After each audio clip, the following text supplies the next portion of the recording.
Okay. Doing this again. Third time's the charm, right? That's what we're after? I think we're good.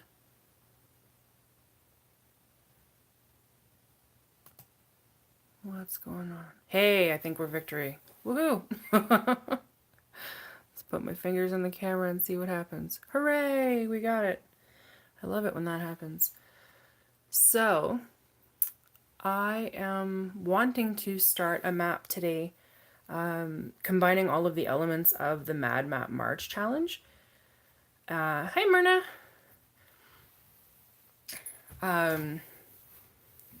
So yeah, I was thinking about it. I've been doing individual pieces of it as I go, just as a quick kind of one-off thing to keep myself in my sketchbook. But I think I do want to create a single map that has all of the elements on it. I've been seeing other people do it, and it just looks really, really cool. Uh, and I want to be part of that too, so I'm gonna do it. Before I jump into it, I just want to show you guys a project that I'm working on that I'm really excited about. I'm running my first D&D campaign, and one of my players is playing a Grave Domain cleric out of the Xanthar's Guide to Everything. And she's basically decided that she's Buffy the Vampire Slayer, which is incredibly hilarious to me. So I'm using this little book to create her the church's manual for slaying monsters. So I've just started it. There's only a few things in here, but eventually I'm gonna do, like, we've got an entry for a vampire, so I'm gonna do a drawing of a vampire on this side, and then an entry for a wereboar. So there will be an image of a wereboar over here. And the goal is to make it look like it is handmade, that this knowledge has been passed down through generations of other supernatural hunters. And she's going to get information added to it as she does research and comes back and forth between herself and the church that is her home base.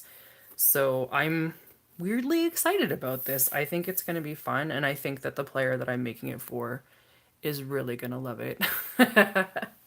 Right? That's totally the thing. I think out of anybody in Buffy, Giles was my favorite. So I love the idea of kind of emulating that a little bit. Myrna, I don't know if you recognize this book or not, but you gave this to me years ago. It had a bunch of your writing in it. I excised the first folio, so there's no paper here now, so that nobody else has your writing. It's all blank otherwise.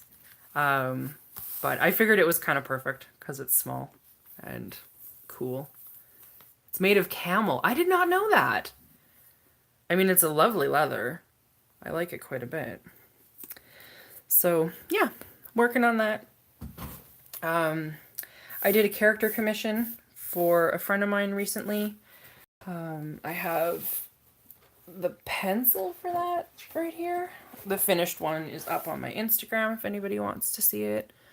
So that's the finished one. And then this is my start for the Mad Map March situation. So what it is it's a prompt a day challenge for map making. I believe it was started by, is it North Star Fantasy? It's under the Cartography Collective, which has a pretty epic Discord if you want. I know the guy's name is Matt. I cannot remember his handle on Instagram right now. I'm sorry.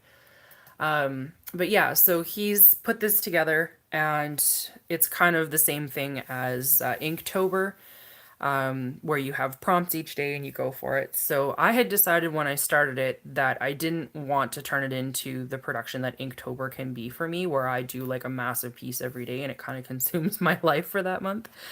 So my thought initially was I would do like a couple of symbols for each prompt, just to kind of give myself almost like a cheat sheet, like a key, that I could refer back to at certain points in the future when I wanted to be like, oh, how did I do that again? Like, this would be really cool. So, like, this was my set for forests, this was my set for camps, this was my set for cliffs, and just trying to try different styles, push myself out of my comfort zone. This was initially what I had for ruins, and then seas and lakes, and then Farmland over here. And then this was my first couple attempts at Savannah. And what I've realized is that some of these prompts in my head rely really heavily on color.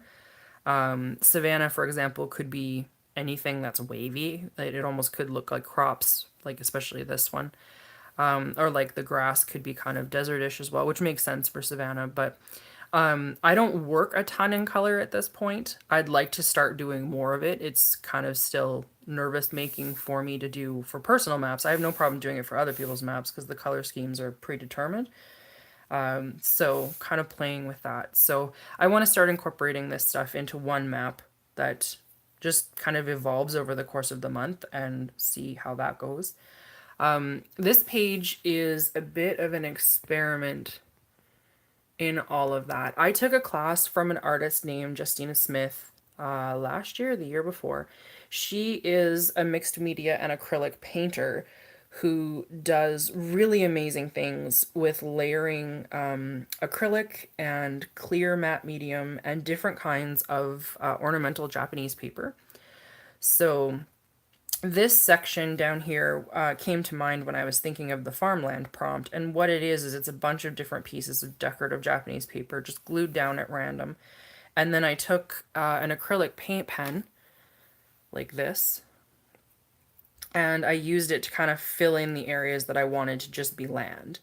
So that included covering over parts of the tape to make it more of a pattern. Like a lot of these had a lot more white in them and it just looked really jarring. And just kind of harmonizing that all together a little bit. And I really like this effect. I think that the scale is slightly problematic in terms of these look like enormous patches, and I think if I'd been working bigger, they would make more sense visually.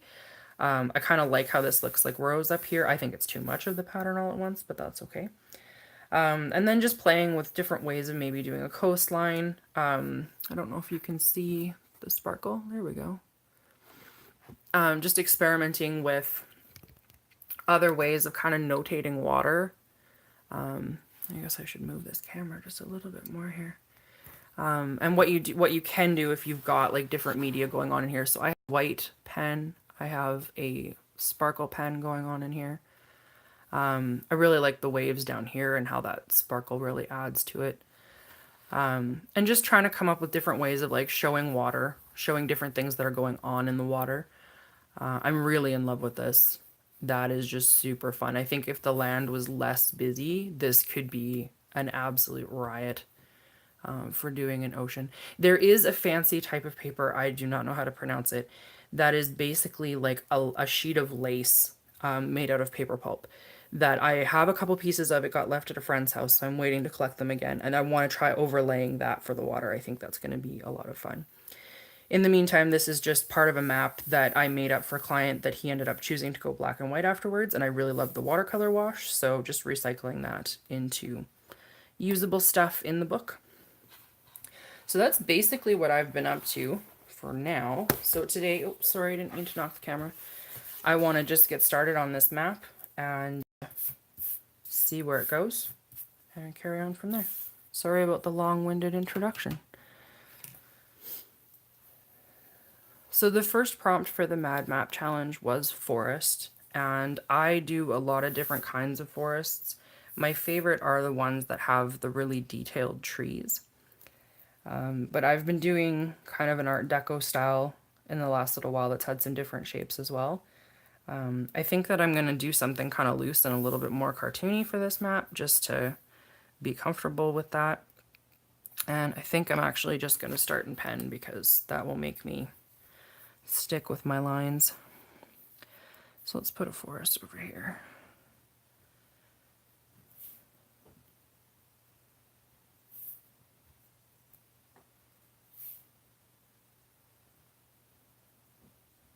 I'm drawing quite a bit larger than my normal scale just because I want to be able to have room to add details to the camps and stuff like that as it comes up.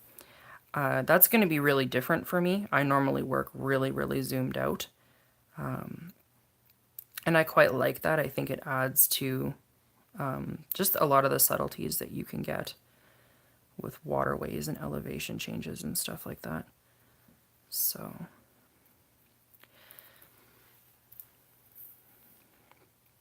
My mapping group was asking, a couple people in it anyway, if I would be willing to do tutorials for how I do things. And I don't know. Like, I'm flattered that they ask because that's something that I feel like that means that your work is admired, and that's always something I think that we strive for as artists. But I feel like I'm not good enough. I'm just making it up as I go. Like, I think that's the hardest part of all of this is that feeling of a little bit of imposter syndrome, if that makes any sense.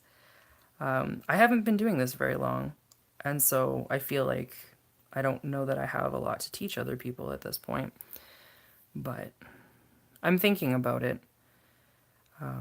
I think that it would be an interesting exercise for me to try to figure out how to do it. If I do it like as a sheet, Fantastic Maps does absolutely incredible tutorials, and I really like the static nature of them, where you can refer back to them constantly because they're just always there and they're always in the same format. And their stuff doesn't ever look terribly complicated, like in terms of just being time consuming to do, which is a consideration for me because the commission queue is actually really hopped up right now. Like there's a lot going on for it. So I want to make sure that I'm dedicating enough time to that because I have, life to get on with. But also that I make sure that I'm trying to keep my skills fresh. And it's not just drawing skills, it's also presenting skills. Like, how do you get over the fear of showing people things with your own confidence and stuff like that? So I'm thinking about it. I probably will. It just may take some time for me to build up my courage in that direction. If I do it, I will definitely make mention of it in one of the live streams that if people want to go check it out, they can. I'm thinking about a website instead of just like kind of running everything off of Instagram and Facebook like I usually do. I've been getting more requests for prints, and I feel like that means that I need to investigate and perhaps commit to a print on demand service to make sure that I can fill those needs if people want them. It's really flattering. Really, really flattering.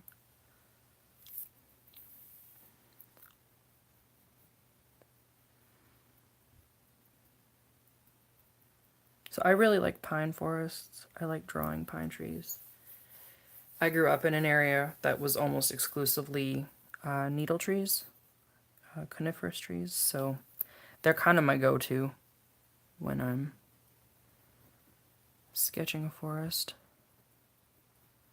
Plus, I just find them relaxing to draw.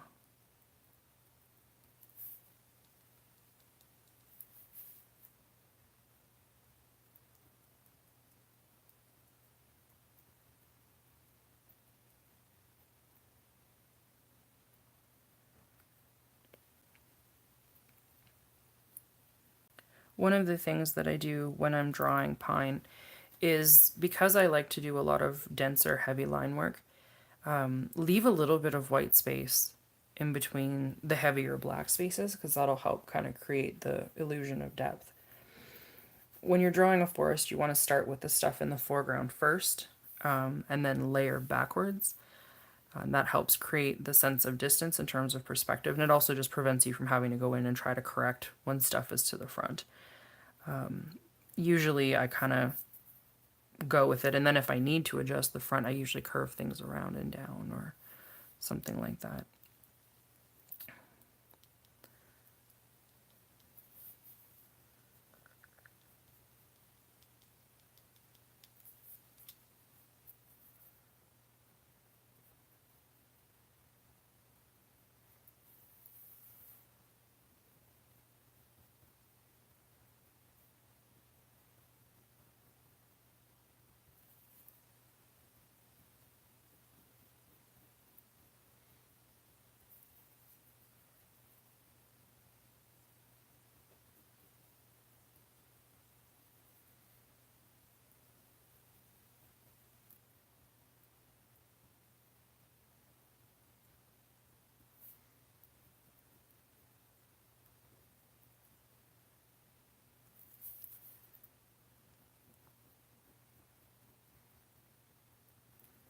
Myrna, I've almost killed off this Muji and it's my last one. I might have to go get some more. I love the nib on this thing. Like, it's so interesting that it's such a good nib for such a cheap pen.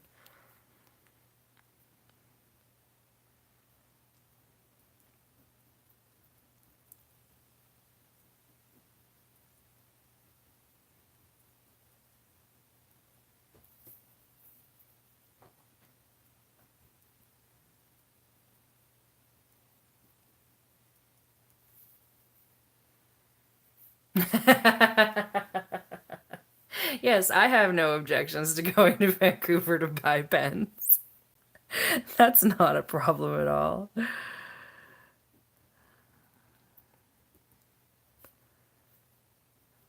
If we go back, I want to go back to that place for breakfast, please. That was such a good breakfast.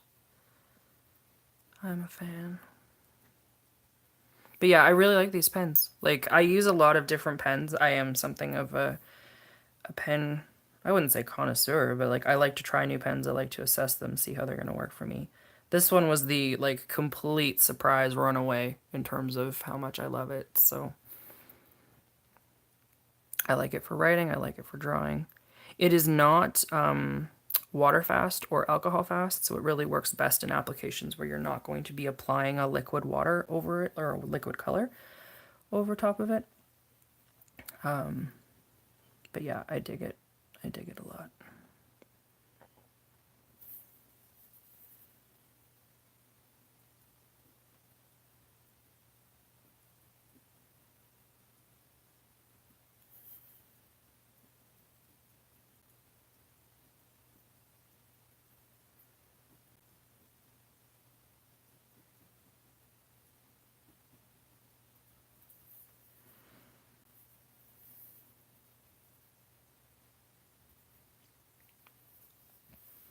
So I think let's start putting this camp in here.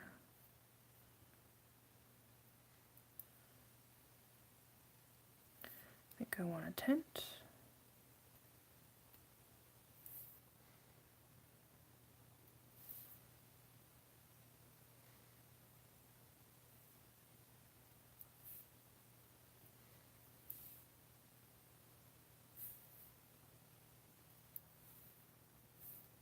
A fire pit.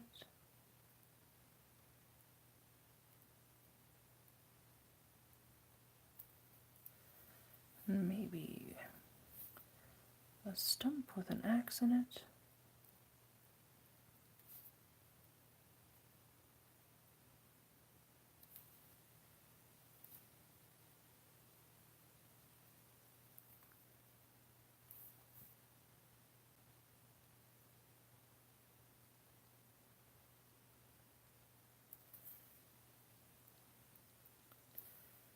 Just a basic little adventurer's camp. We can do that.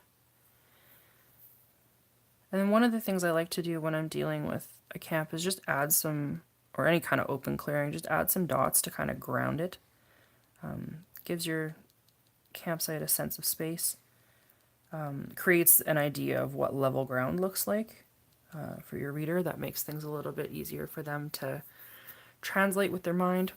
If there's a dedicated path coming in and out of where you're working, you can actually indicate that by how you cluster your dots. So let's put one in here just to show what I'm talking about. So if you're stippling, just gather your dots so that they're more dense against the area that you want to indicate, and then fade them off, going in a direction away from the area that you want to indicate. And what that does is that creates some negative space, and see now how we have that path there.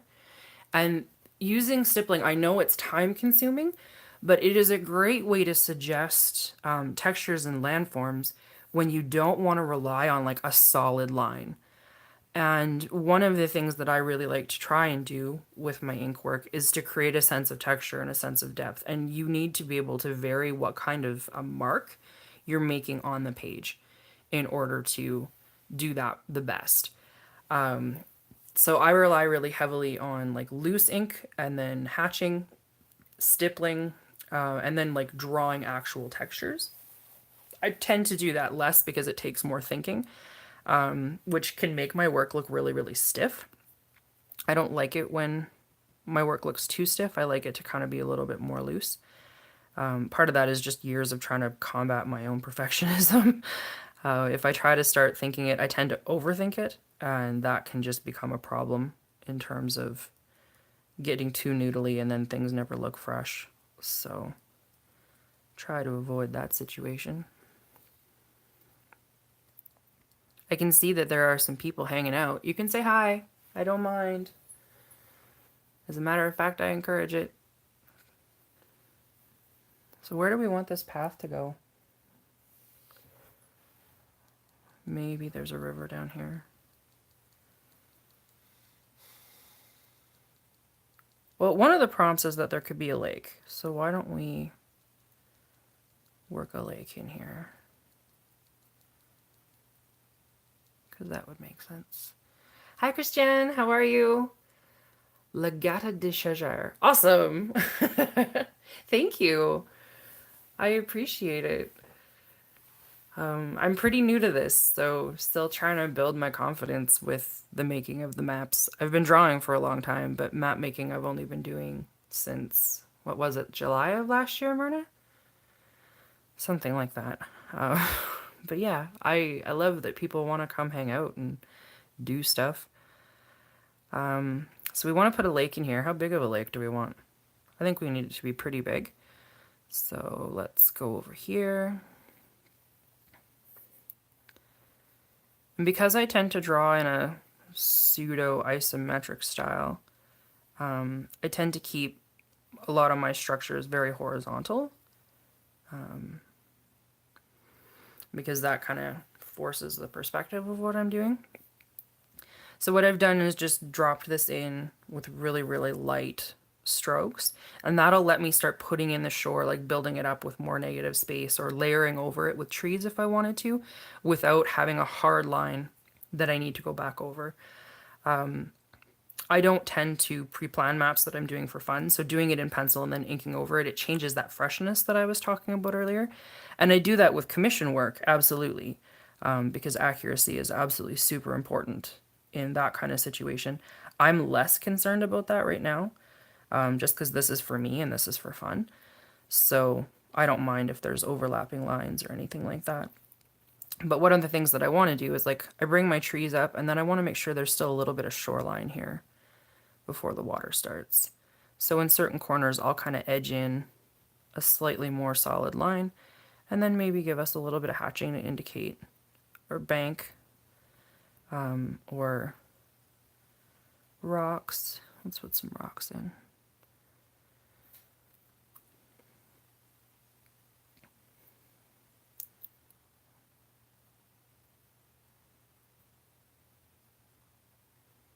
Rocks are good. We like rocks.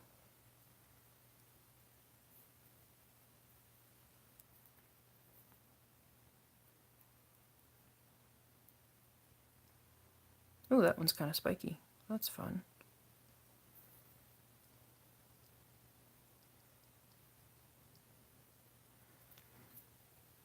Christiane, are you working on any maps today?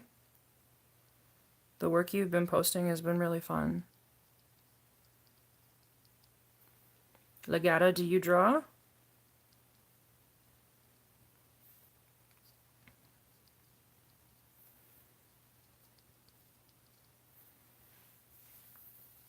Do you map as well, or do you draw other things?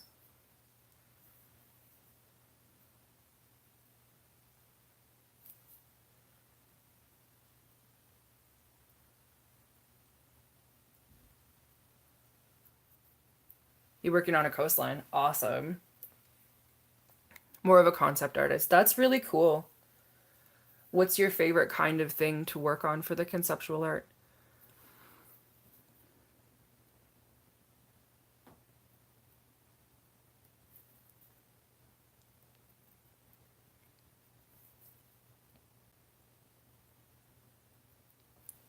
Nice. I don't do a ton of character art, but when I do it, I try. Awesome. Do you play role-playing games or anything like that? Is that kind of part of where you get your inspiration from?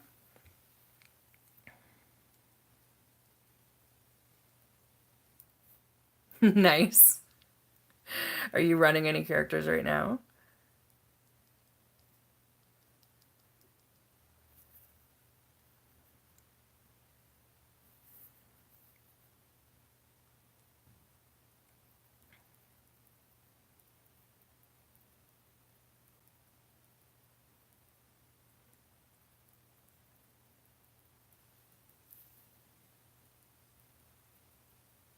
One of the things that's super important to remember when you're stippling is you want your pen tip to just be up and down.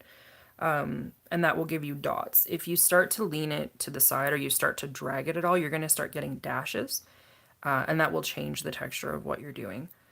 That can be great if that's what you want, but if you're literally setting out to stipple and then all of a sudden you start putting dashes in there, it may not give you the effect that you were after the first time. Yay, cats! We love cats. Cats are good.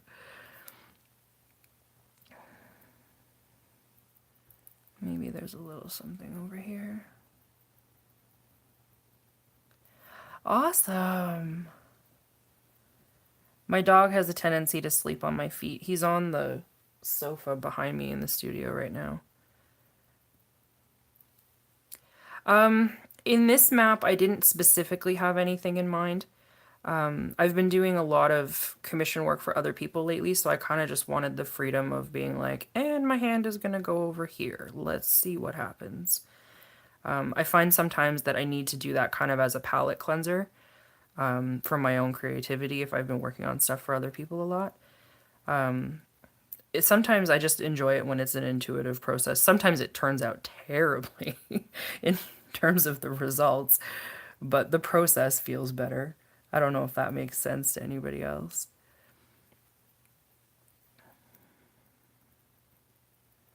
I just finished a map that's kind of the area where the campaign I'm running for D&D is set in. So I'm kind of thinking that this might be cool to have and be able to give my players is like you're in this specific area because what I did was a chunk of terrain, like coastline, mountain ranges, the whole thing. So this might be like, hey, you're in this region and this is what you find, which would be nice. I've never really run before, so having resources of my own to run stuff with is really cool. I enjoy that part of it a lot. Yeah, I do, Christian. Particularly for shapes of coastlines and stuff. I'm not like very fluent in terms of the science behind map making because I'm still quite new to this. So I feel that it's really important for me to try and learn as much about like the ecology and the geography of what I'm doing as I can. And right now, to be straight up, that sometimes means like I'm gonna go and duplicate this section of coastline and then play with it and see how it turns out because that's how I learn what it's gonna look like. If it's created by a glacier, for example, or if it's done through erosion or tectonic subduction or stuff like that. These are mostly things that I had not paid attention to in terms of map making because it had never really been on my mind.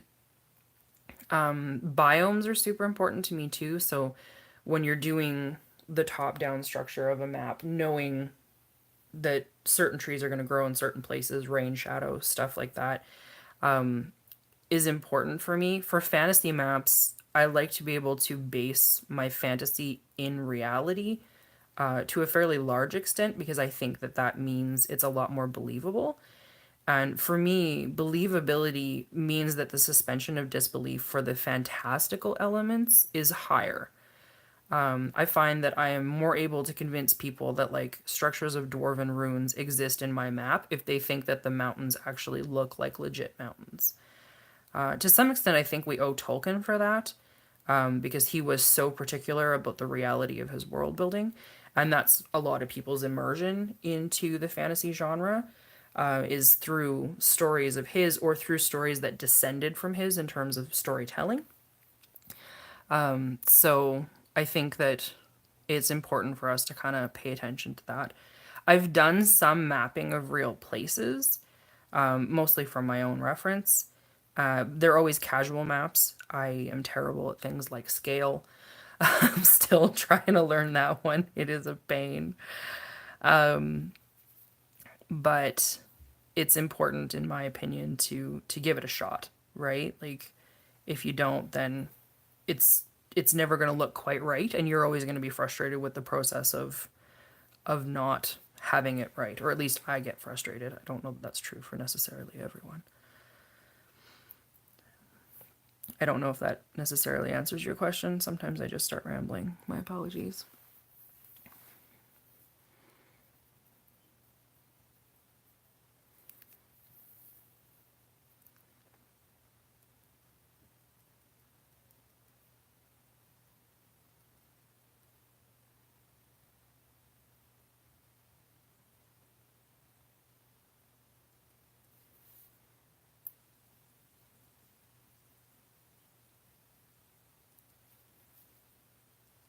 Do you prefer to work from real maps or make them up completely on your own, Christian?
Maybe there's a pier here. We could do that.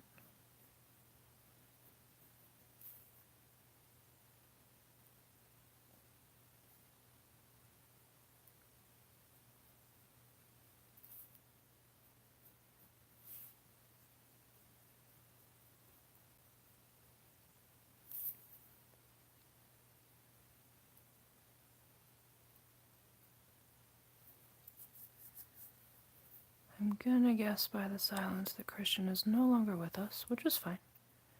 I hope he has a good day. Oh, they? I actually don't know gender.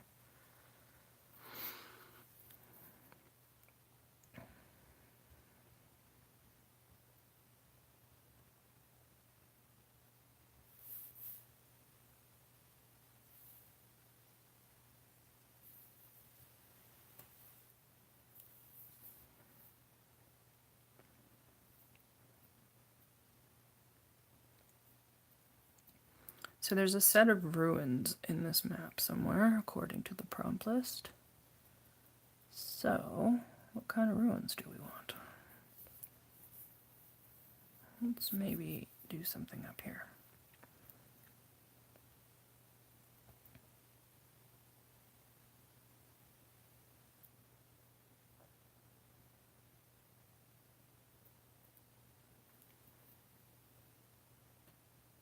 Yeah, I see that.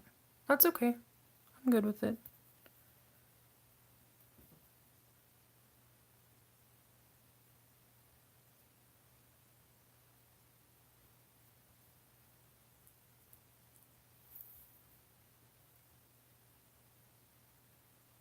You want Klingon ruins? That's fair. What do you think of it?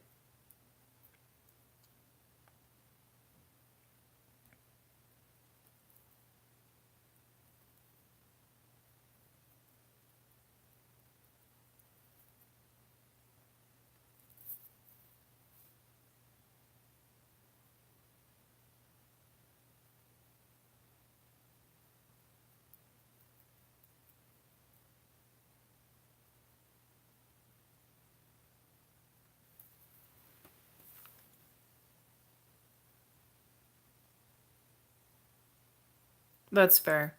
Um, I haven't seen a lot of Game of Thrones, so I can't exactly speak to the comparison. It's really political. There's time travel stuff. I found it really interesting. It's a story that I wasn't expecting them to tell. So some of the science aspects are really interesting and unexpected. So that was cool.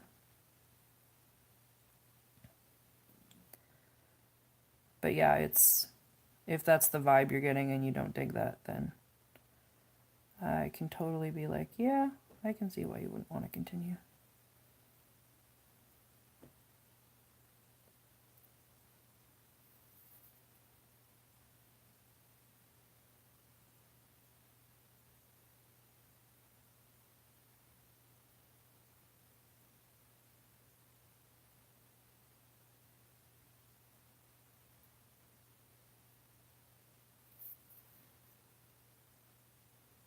Yeah, no, it's definitely a far more military campaign for that show.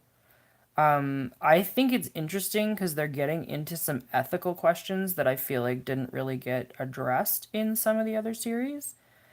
And to a certain extent, I feel like there's some realism in that. Because I don't think that space exploration would not have warfare in it. But it's I grew up on the Next Generation, which was like the most diplomatic, peaceful, whatever of most of the Star Treks, I think, in my opinion. So it's a little bit like, wow, there's a lot of fighty going on in here. It's like, where's my Picard? Just give us back the peace.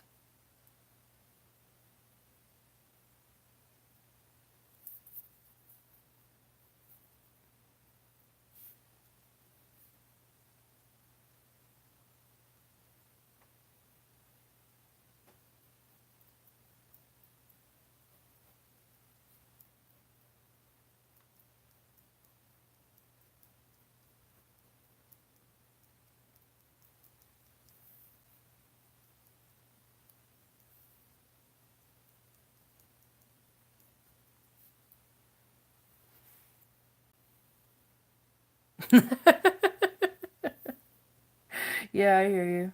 I hear you. The intensity was good. Like I found that I could only watch a couple of episodes at a time because I forget how we watched it. We streamed it or something. And then I kind of needed a break. Like it just needed to be a palate cleansing kind of situation. But it was cool in that way. Like I got invested in the character storylines, which I think they did an excellent job of really driving that in this particular series.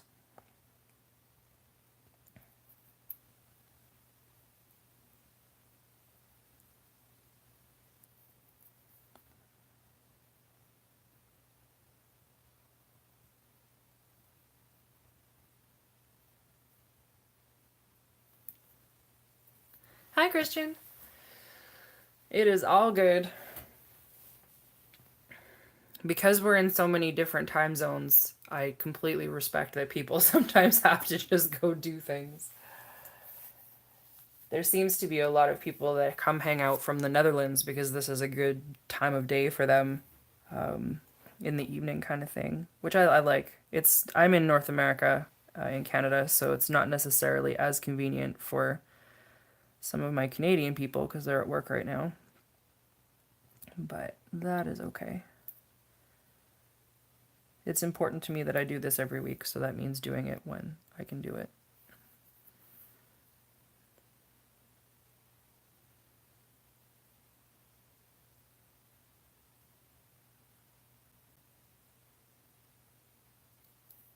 All right, ruins in Chile. Awesome.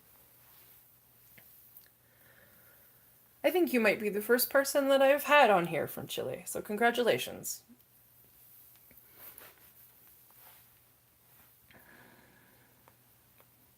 Are you on a day off or are you just tuning in from work?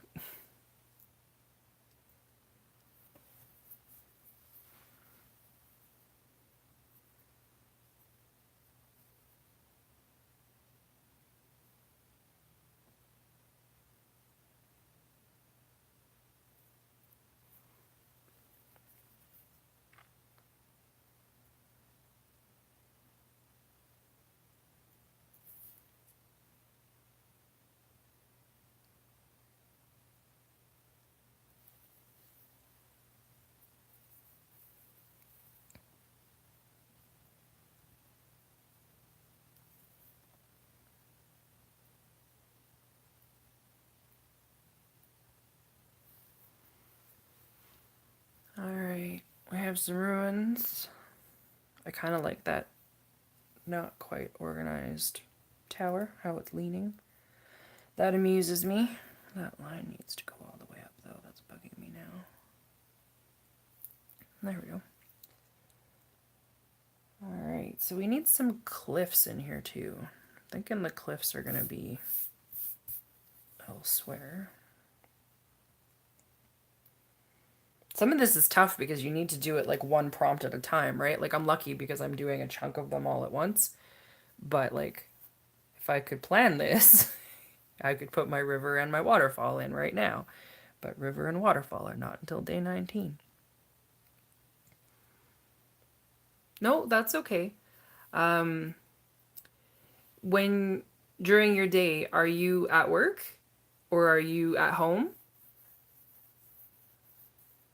And don't ever feel bad about that. Just tell me I need to rephrase. I have lots of friends who don't speak English as a first language. Very practiced with it. And tell me if I need to speak more slowly, okay? Because I can do that too.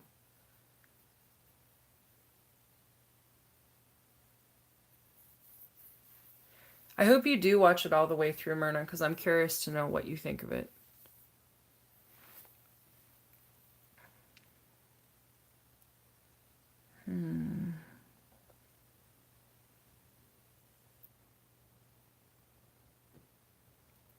Still need some cliffs, hey? I guess let's put some cliffs over here.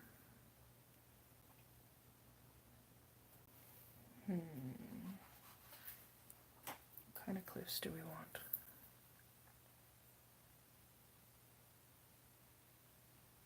Washing the dishes, nice. I wish someone would come and wash my dishes. I do not like doing the dishes.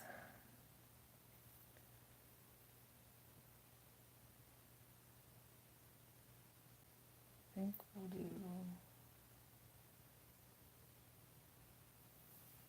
some cliffs like this. Can you guys see what I'm doing? Yeah, you can.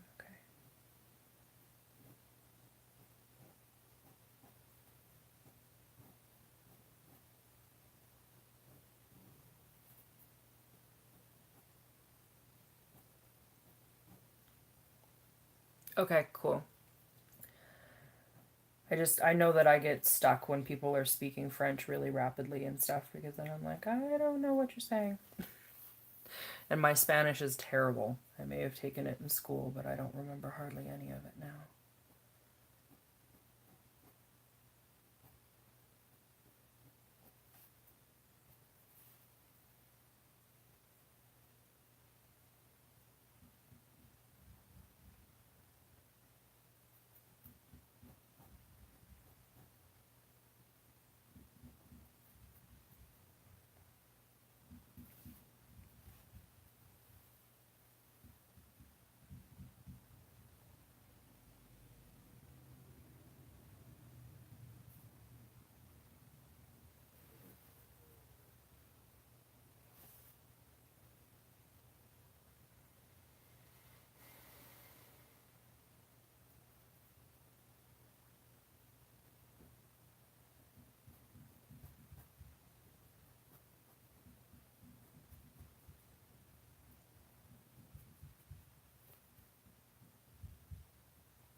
Oh my goodness. Yeah, that does sound like it would be complicated.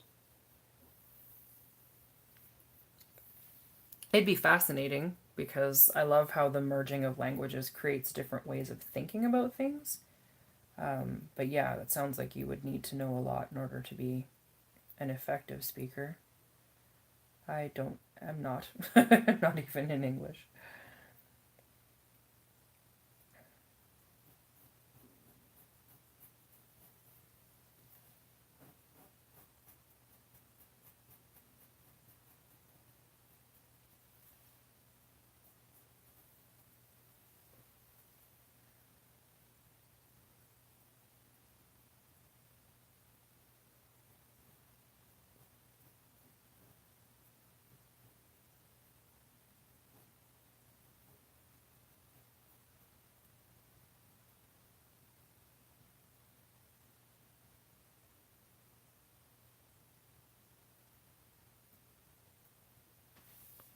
It's like the Scottish English. That's kind of an amazing analogy. Thank you for that.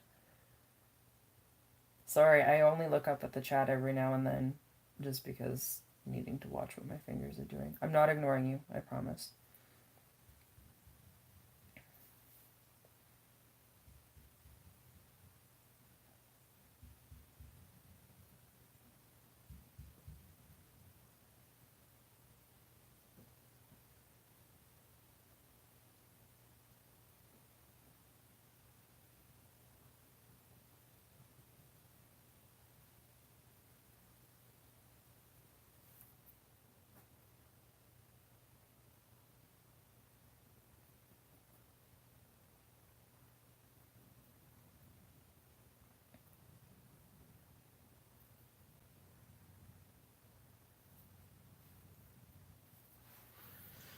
Yeah, it's helpful. I'm not always super good about maintaining my concentration.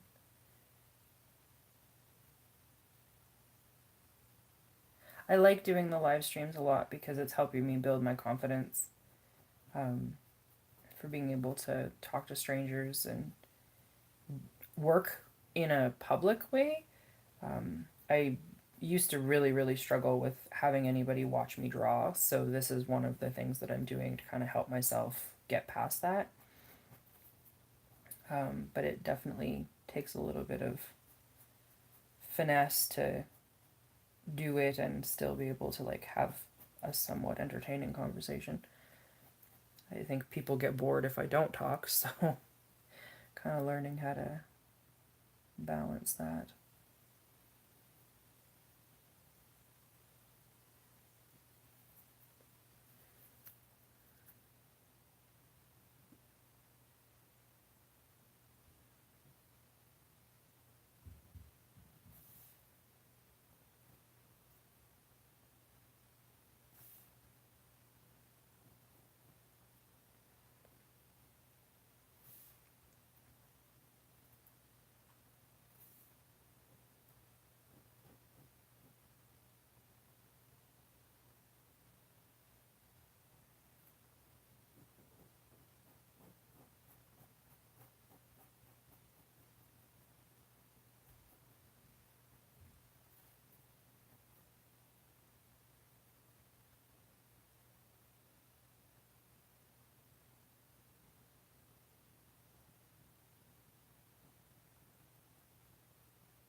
Well, we now have a cave in the side of these hills.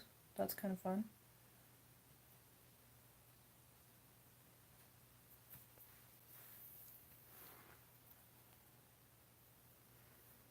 Let's maybe darken this a little bit.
I'm not sure why there are a bunch of little windows in here, but there are. We're gonna go with that.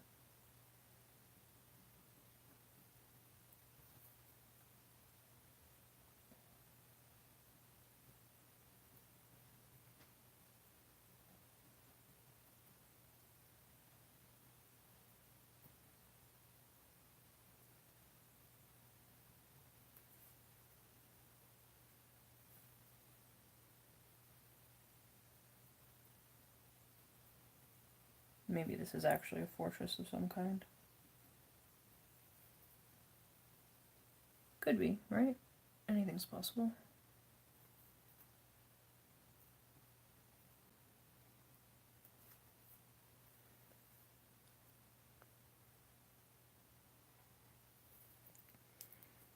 Alright, we have cliffs. Sort of cliffs. Yeah, they're cliffs. We have ruins. We have a forest. We have a camp.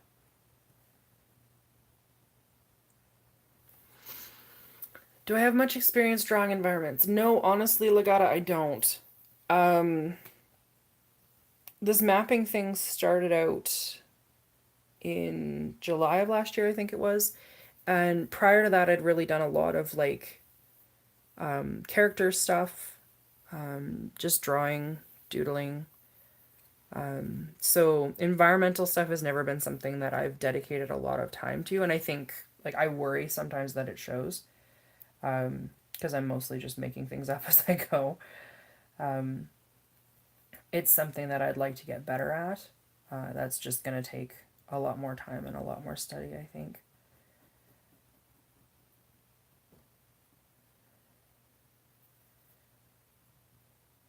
That is a really awkwardly shaped rock. We're gonna change that. There we go.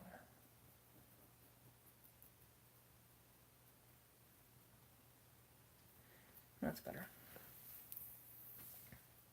Do you do a lot of environmental drawing in your stuff, Legata?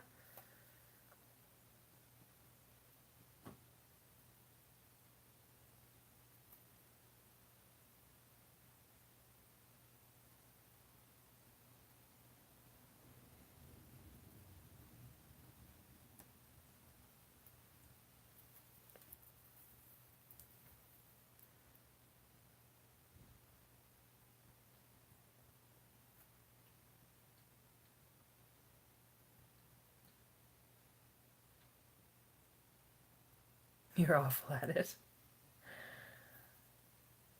I feel like it's something that takes a lot of very careful study to do well, and I just haven't put the time in. It's kind of been my experience that we tend to specialize, right? We get good at something because it really interests us and engages us and kind of lights us on fire. And then other stuff is just, not to put too fine a point on it, like more work. And there are times when I don't want to do work, I just want to draw. So I think the biggest thing for me is it's more in some ways technique than subject matter. Like, I really, really favor black and white ink drawing. I've done it for my entire life. I did it because it was cheap. It was really portable. I always had it near me. And so, as long as I can kind of use the skills that I have for this, I don't mind trying to draw stuff that I don't have any experience with. Because I've got an idea of what the tools are going to do, and then I can kind of adapt that to what I'm trying to get out of the look. Um, but as soon as you put me in a medium that I'm not familiar with, it's just like, what am I doing? Yeah, the environment stuff for sure. Like it's something I'm trying to build experience with, right? With the map. Like I wanted to do cliffs. This is more what I did, like kind of fantasy character stuff is this would be like a background in a picture that I had done for character stuff. But honestly, most of it's just guessing. Like I'm just playing. I'm kind of seeing where my pen takes me and letting it roll because that's kind of where my brain is at right now. I think we want some little jaggedy things over here.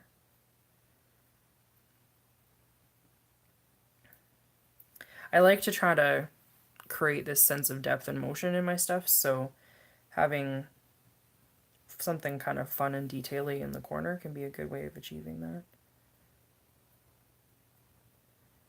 I'm also completely prepared for this to look terrible, so that helps.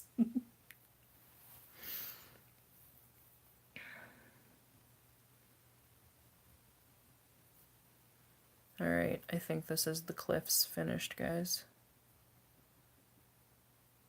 She says as she keeps touching things. Stop touching it.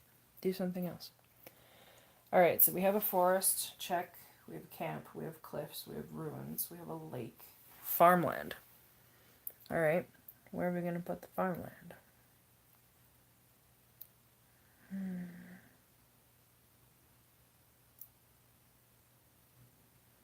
I think maybe let's put the farmland over here. How do we want to draw the farmland? Oh yeah, someone will totally tell me if I'm doing it wrong. You are completely right, Myrna. And I look forward to it, especially if that person has better ideas than me, because that is totally where it's at.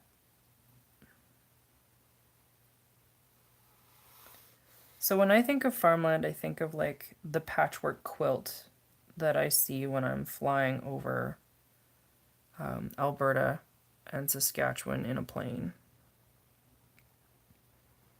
So I think I'm going to duplicate that a little bit over here.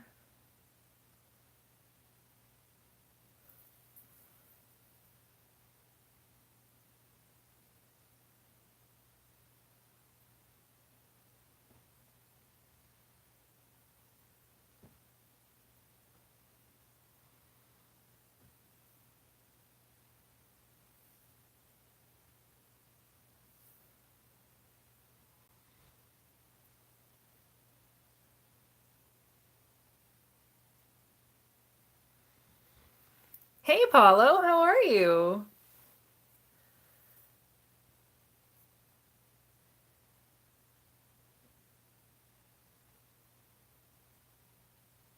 I'm glad you caught us too. How's your week been? It's been a bit since we've seen you.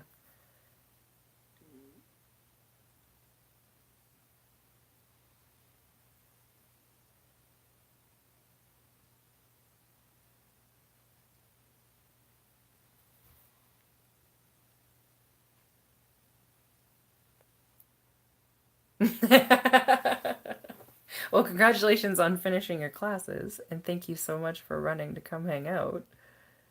I appreciate that.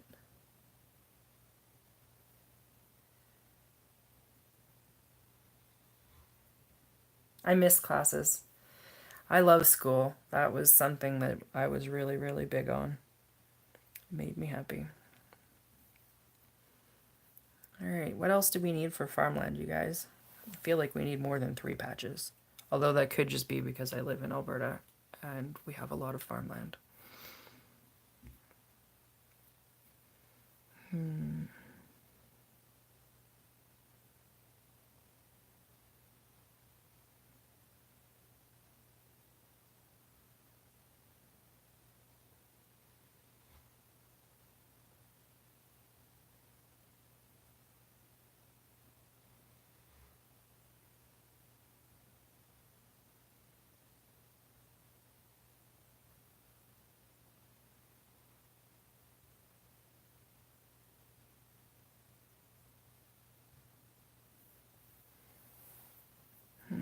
Some more of these up here.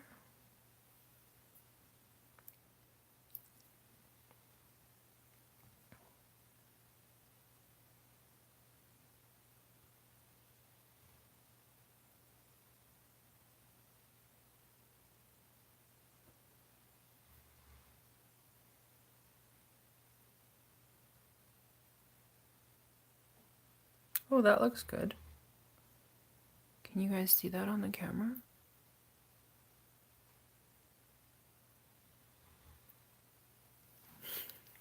You're watching me add school? Paulo, that's awesome.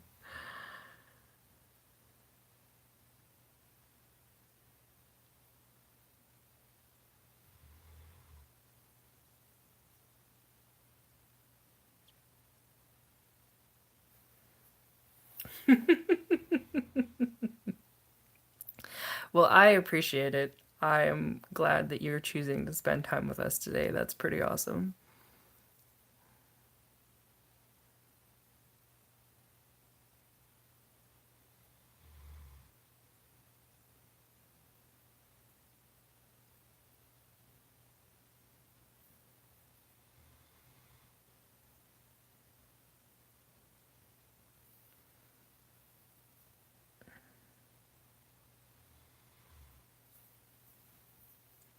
Perfect. I am very glad.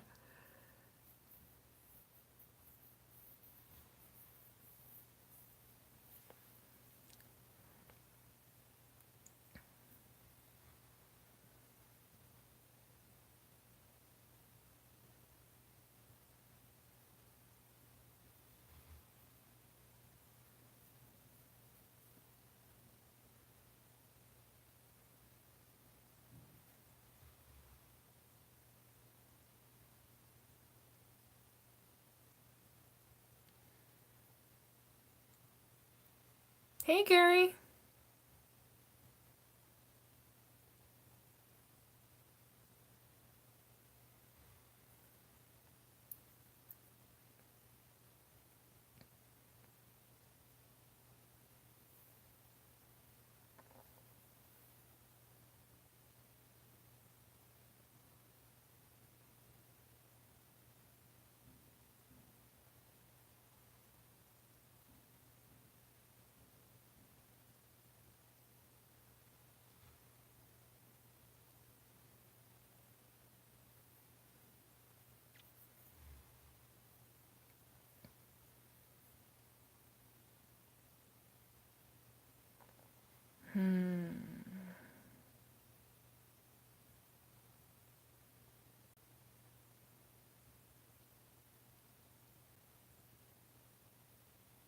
Sometimes the hardest thing is just coming up with new types of lines. It's like, what kind of pattern can I make here that will evoke what I want to evoke with it?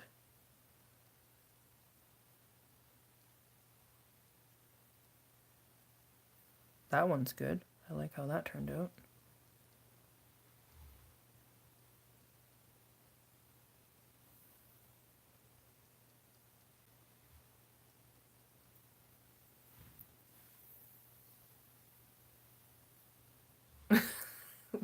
Why widows? That's weird.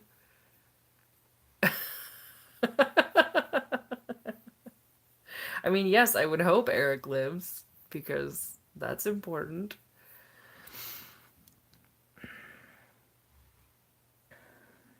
If he hadn't, I would have assumed you would have told me. So,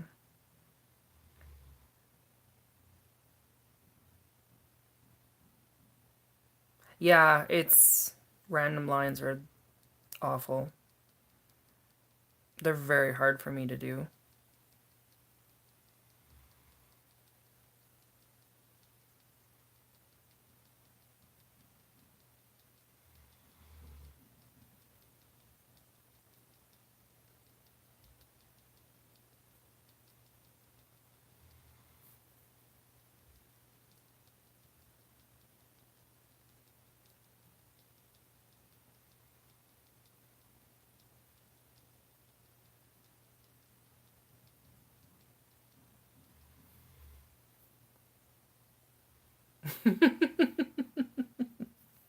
Please tell him I say hello if that is a thing that is possible.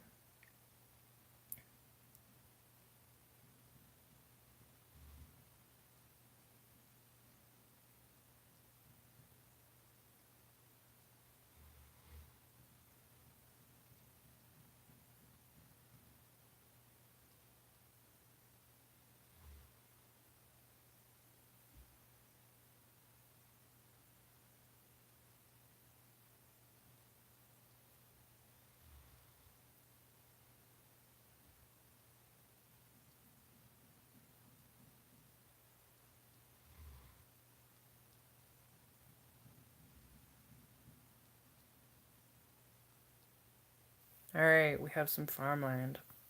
I am all about that. That works for me. Let's maybe put some more detail in this lake on this end. What else have we got? Maybe there's a beach. Let's put a bit of a beach in there. And then maybe we'll make this into grass.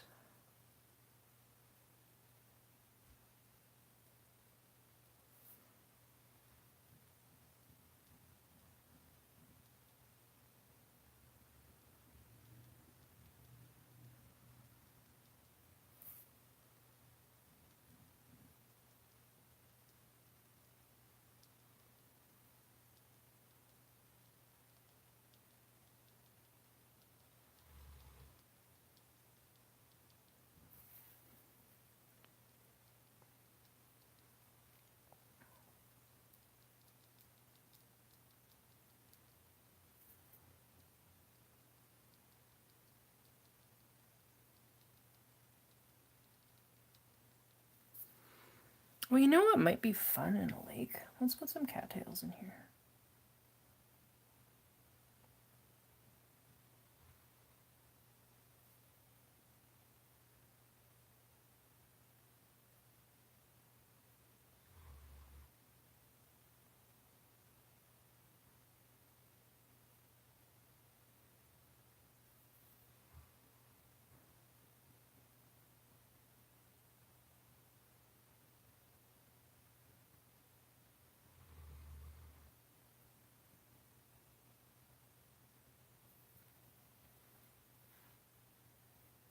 Surfing farmers on the lake? Yeah, that's a thing. I don't really want to draw people today. I'm sorry, I'm lazy. Especially little people. I always get so much more concerned about poses and stuff when I'm trying to draw really, really small people.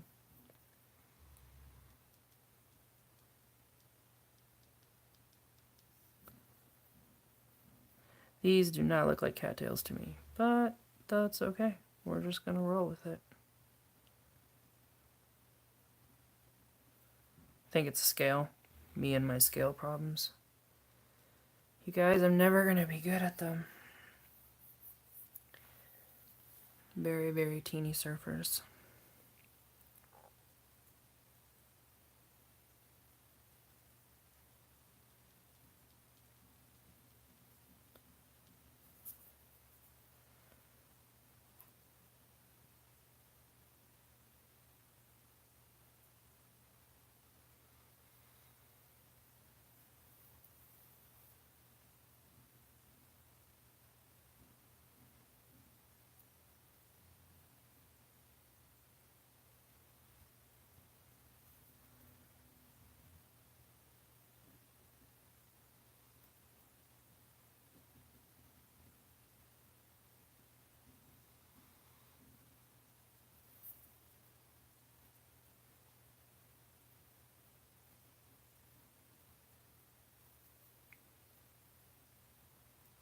Okay. You can mentally co-opt whatever you want.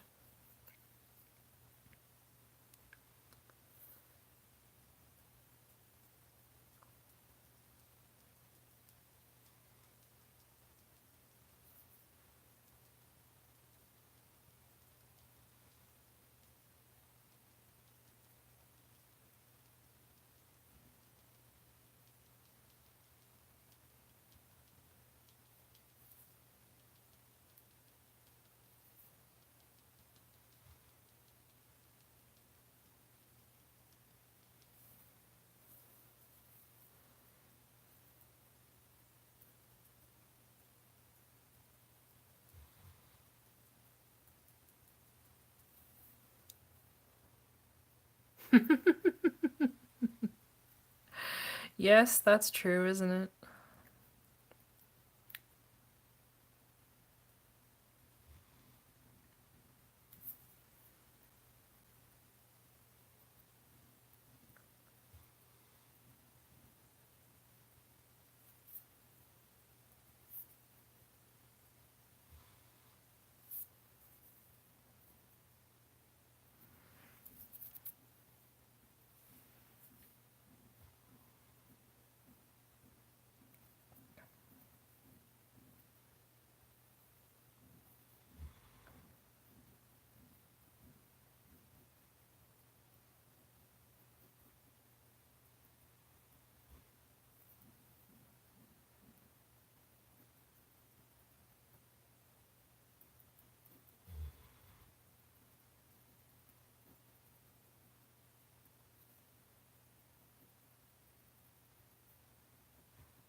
Hey, John.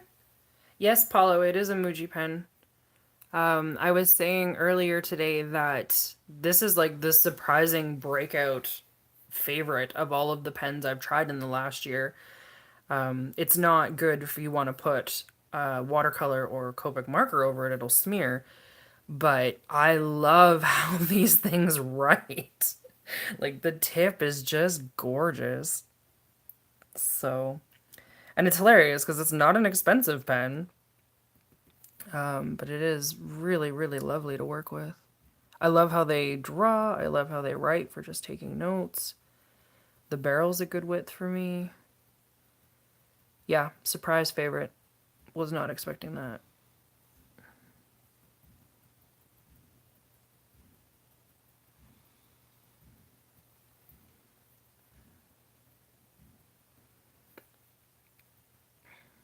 I find that it's the 0.38 though. Hey, have you tried like their point 0.5 or their point 0.7? Did you like them?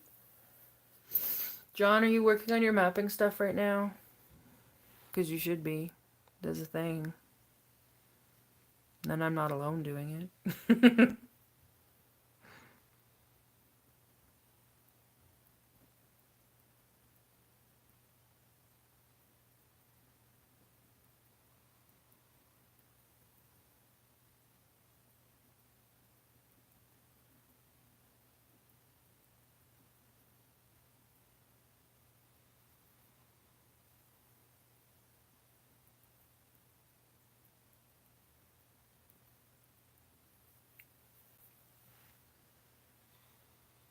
Yeah, that's what this one is a 0.38.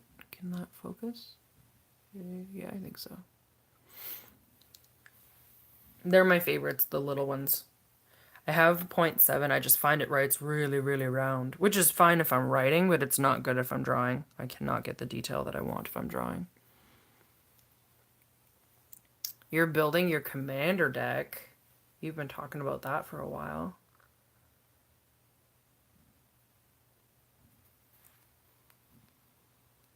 Who did you pick for your commander again?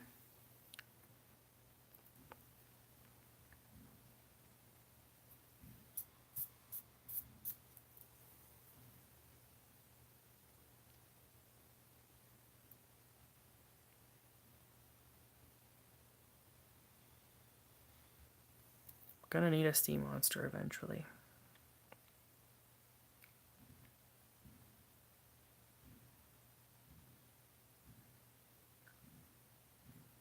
There's a lot of very disparate things to try and work into the same map, hey? Like, oh, a different deck.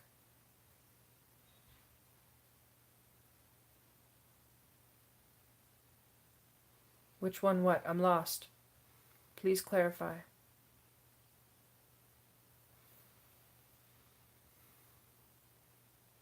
Okay, cool. I follow you now.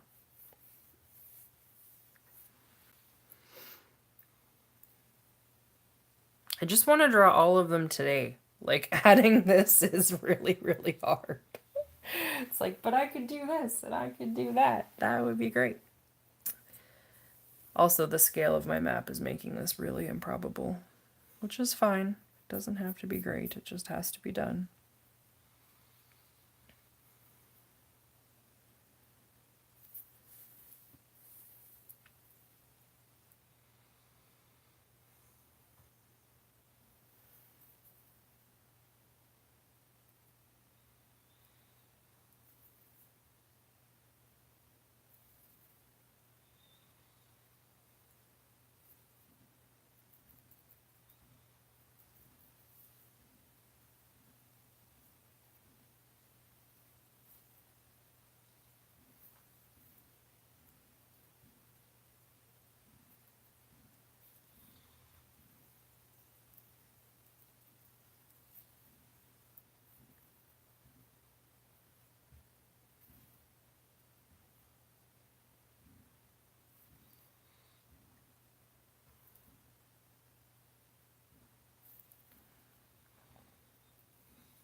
Now, when I think Savannah, yeah, right? Like that's where I'm at too. I want to just get it done because that's where my brain is right now, but it's also just like, you know what? Like you need to play the game the way the game is intended to be played. You need to not go and like jump ahead and mess this up for yourself. Because I'm super good at doing that. Like super, super good. Hmm.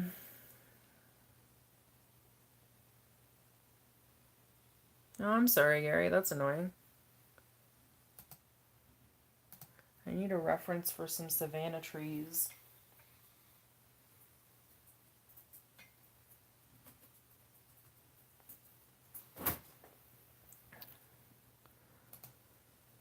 Yay, internet. You are pretty great. So, fairly wide trunk, fairly bushy crown, flat on the top.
We're gonna pretend. I think that that will work. Is there a purpose to the line gap? Yes. Maybe. Eventually.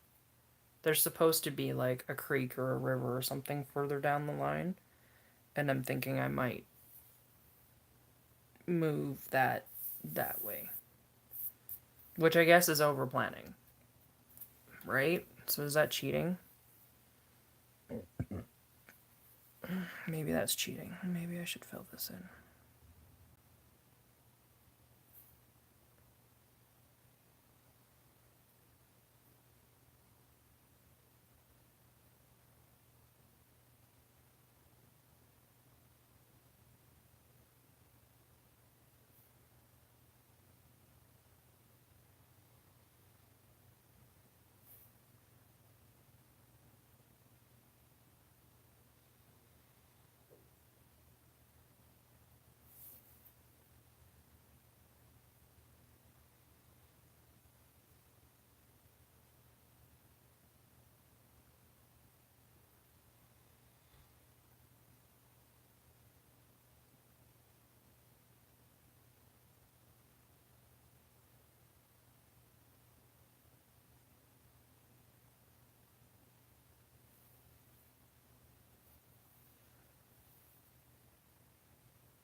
Yeah, I just did that with the savannah up here, John. I was like, I don't know what to do with this savannah, so at least I can pronounce the magical problem now.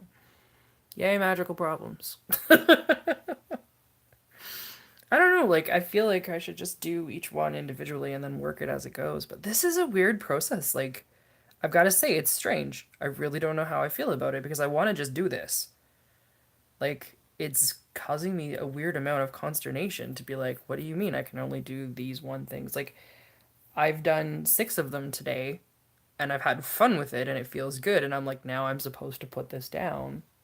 I guess 7 of them now. And like not touch it until tomorrow. And that's so not how I normally work. Normally I get in it and I just work on it for hours and hours until it's done. So this is very strange. Like really weird. It's not bad, it's just different.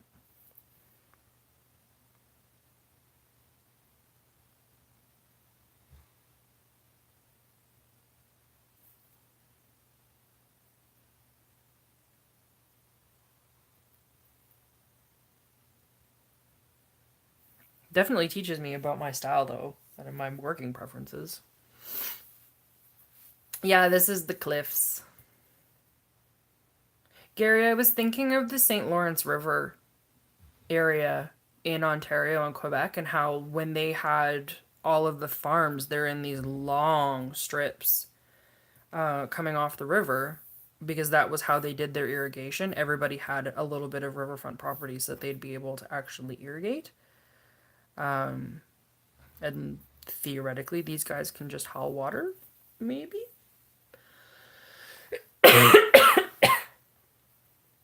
I love this too, but I feel like it doesn't belong on this map. Like, I had so much fun drawing it, and now that I'm looking at it, I'm like, nope, you don't actually belong here. But that's okay. It is what it is.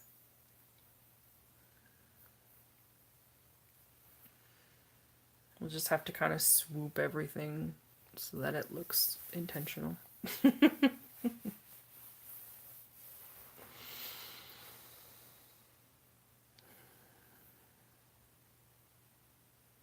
Oh, really? What do I need to do to make it look more like a lake? Because this is a thing.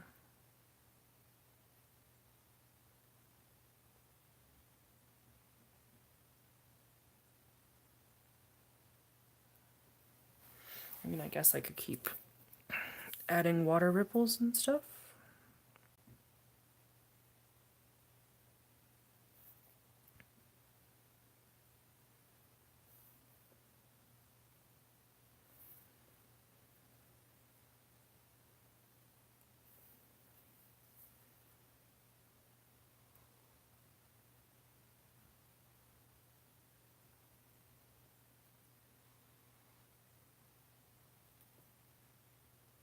Okay, that makes me feel a little better. So I was like, I don't really know how to make this more lakey. Which is the point of the whole assignment, right? Figure it out, Shay.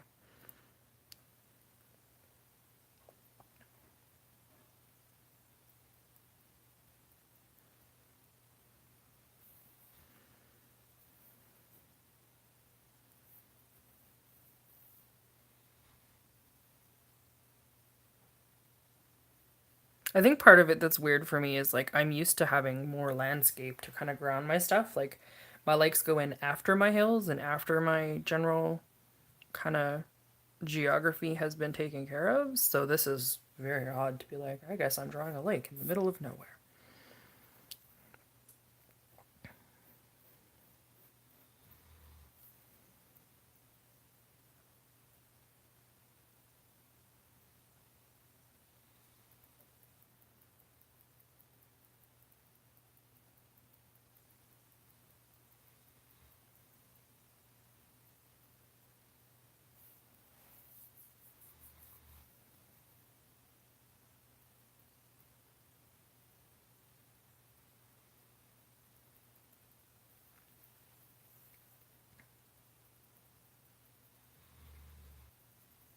I don't know if you guys can hear it, but Saxon is just snoring away on the couch behind me.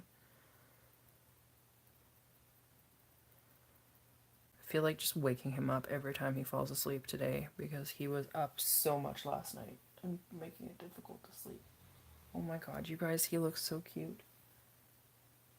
He's got all of his legs hanging off the couch. I took a picture, but I'm using my phone to stream. Why are dogs adorable? This is fundamentally a wonderful thing.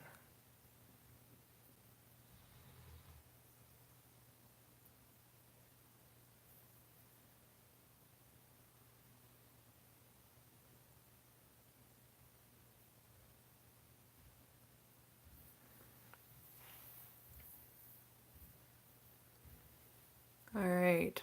I feel like this is the natural place to stop.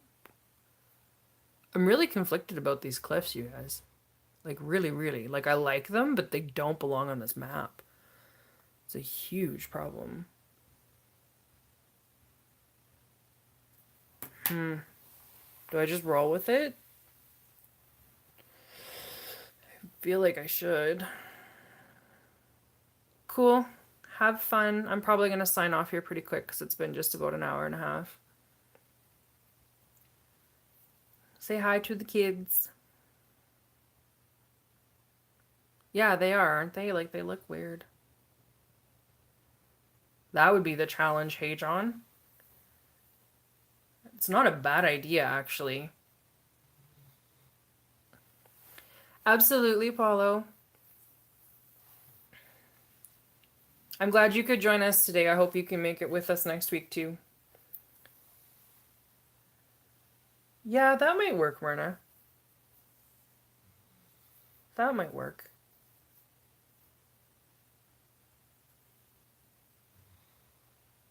This is the hazard of working in pen, right? All right, my darlings, I am going to sign off. I will be on the Discord if you guys want to come and join me on the Discord. Search for Art Jam, and it will be there. Thank you so much for hanging out, Legata and Christian. It was really nice to have you guys today. And hopefully, I will see you again next Thursday. Bye, John. Bye, Gary. I think that's everybody. Eric, if you're ghosting. All right, guys.